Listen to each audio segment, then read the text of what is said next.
Welcome, everybody. This is Uhfgood, otherwise known as Keith. Uh, and today, uh, I decided I was gonna like bounce around, right, in between doing that Blender wiki book and and um, my game. So the idea is here is I decided I was gonna go ahead and do kind of what a lot of them suggest, and probably should have started with anyways, which was to start with the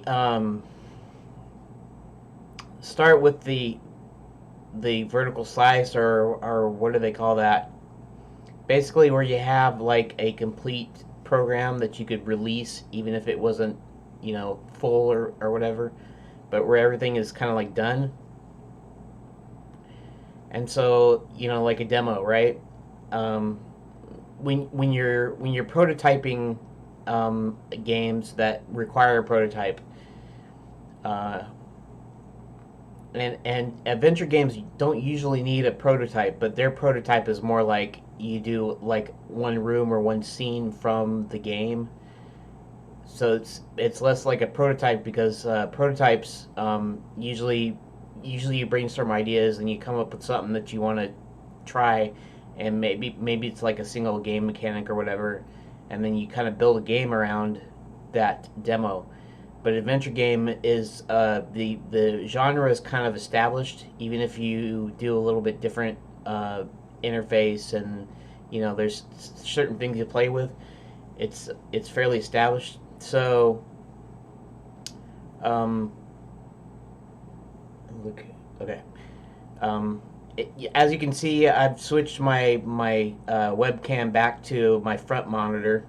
In fact, let's do something here. Let's bring this guy down here, and then that way I can bring this up just a tad.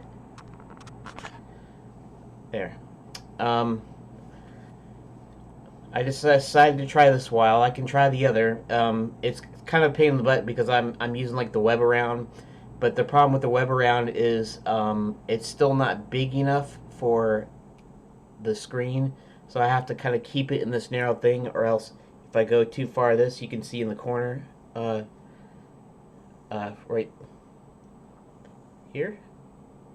You see in the corner there.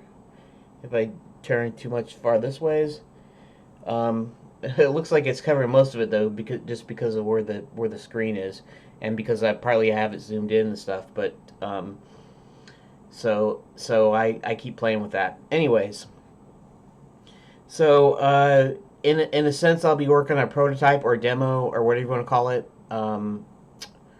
Because I do have a specific interface in mind, semi unique, and I say semi because radial menus or pie menus are done in various things, and so in that respect, it's not exactly new. Um, even in adventure games, the LucasArts verb coin. So it's kind of similar to that, but it's actually more similar to a regular pie menu that has more options than just the three or the couple in the verb coin. But in any case, I decided I was going to go ahead and start by I was going to work on one scene, and it's going to be a scene at the beginning. I know most people say, well, do your most interesting thing, or do make sure it's a ways in or whatever. I'm doing the beginning mostly because it's kind of ideal as it's self-contained, and it gives you an idea of what's going on. Because if you watch my other story ones, basically uh, your villain comes in. So basically, Enchanted Lands is a tourist resort. It's a real Magic Kingdom that's become a tourist resort, so they can make money, and um, so the various things you can do. You can become a fairy godmother. You can become a knight, and slay a dragon, or you can become a princess, or you can become a wizard, or stuff like that. And there's various schools you can go mine with the dwarves. You can just simply relax at their hotels, and just for a getaway, like weekend kind of thing, you know. But basically, pretty much everything's closed down. There's one or two hotels left open. There's one or two eateries or taverns or whatever. Um, the schools are mostly closed down for the most part, and this wizard named I would call Halfway. His name is Henry. His name was originally Harold. I'm guessing my head. I was thinking Harry Potter, even though I wasn't consciously trying to do Harry Potter. So I had to change his name from Harold to something else. And Henry seemed like the best way. And so we call him Halfway because he lost half of his magic, and so things kind of don't work out right when he tries to do magic. But in any case, he sees all this stuff's happening, and uh, everything's being closed up, and all this bad stuff's happening. And then he gets summoned to the throne room slash boardroom uh, in the administration castle. We call it the administration castle because it's the administration building for the whole park. You might say it's like as if it were like Disney World, or it was like a theme park, an amusement park, where they'd have like this central administration area, and this happens to be in the castle, and so the king's throne room has been turned into a boardroom of sorts, and so Halfway gets summoned to the castle, and he looks at the king, and the king is acting kind of strangely. In fact, him and the king were buddies for a long time. He was his advisor and all this stuff, and now he's acting kind of cold and kind of just odd. And then there's this other guy named Max, and he comes in, and the king tells Halfway that Max has come in and bought Enchanted Lands completely out. So now he owns it. And so the first thing he has the king do is to fire Halfway and eject him from the castle. And even though there doesn't seem to be much room for a puzzle or puzzles in there, I'm going to design some puzzles, some things. Maybe there's something he needs for later, or because I haven't really thought of a goal or something, but I figured this would be good as partly an introduction to the game. So I'm going to figure out something that requires him to be in there. Obviously, it's not to escape the room or whatever, like some of those escape the room games. It's there's gonna be something in there that he needs, or maybe some way of identifying the real king or whatever, or I don't know. I haven't decided yet. I have to just figure that out. So one of the first things that I need to do in order to actually actually create this room, the throne room slash boardroom scene, is I need to create a. If you don't know, I was going to use Armory, so that I could build.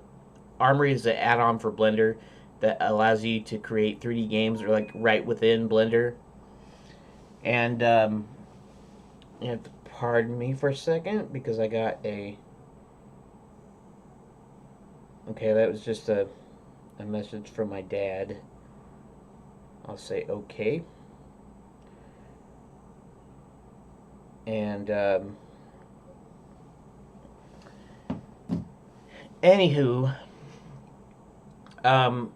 so I need to create. Okay, so I'm gonna use Armory, but their nav mesh creation function is broken in the current version, and I have to wait until the new version of Armory comes out before that will get fixed. I'm pretty sure it'll get fixed in the next version, but I have to wait. So instead of just sitting around, there's a couple things I could do. I could work on stuff that's not related to the actual engine itself, which means like levels and stuff. I could still design. I could still design my room. I could still, if I wanted to do it, I could use some program like AGS, or I could just design it like in a document on paper, or in like an image editor or whatever. But instead of just kind of sitting around, I decided that I would look at other engines. And if you've been watching the channel at all, you know that I went through Godot, and I couldn't get it to do what I wanted on a more complicated like scene from Blender. And all it would require is me to continue to learn Godot, and I don't have a problem with that. But the thing is I want to just kind of be able to do stuff and be able to knock something up really quick. And if I can't do that, then there's no purpose in me using Godot for the time being. So I'm going to look into Unity. I got Unity installed, and I'm about ready to learn here. In fact, the only problem here is that these are actually video tutorials, I believe. So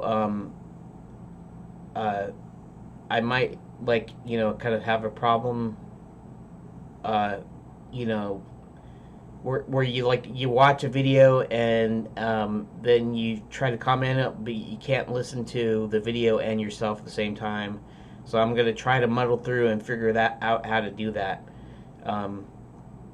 And since this is an official Unity learning deal, I don't have to be bothered with asking for permission to show it on my channel, really, because it's not, they want you to learn this and they want more people to see it, and it's there. So obviously I can't claim that it's my own or anything like that, but so I'm gonna try to go through it on camera here, on video, even though it might be a hard time. I might like stop talking for a second while I'm listening or whatever. So what I'll do is it'd be really useful if OBS had a pause function, because if it did, then I could watch part of the video, I could pause it, I could go, and then I could pause it, I could watch part of the video, and then I could after there's something that I could do, then I'd unpause it, and then I'd do it, and then and that way you wouldn't have to watch me watch the video. But in any case, please stay tuned to the next video. We're gonna attempt to start this thing by learning the Unity interface, and we're gonna see. I'm gonna try to make a commentary on it and all that. Here's a start tutorial, huh? We'll see what that entails. Anyways, until the next video, take it easy, and I'll be with you shortly.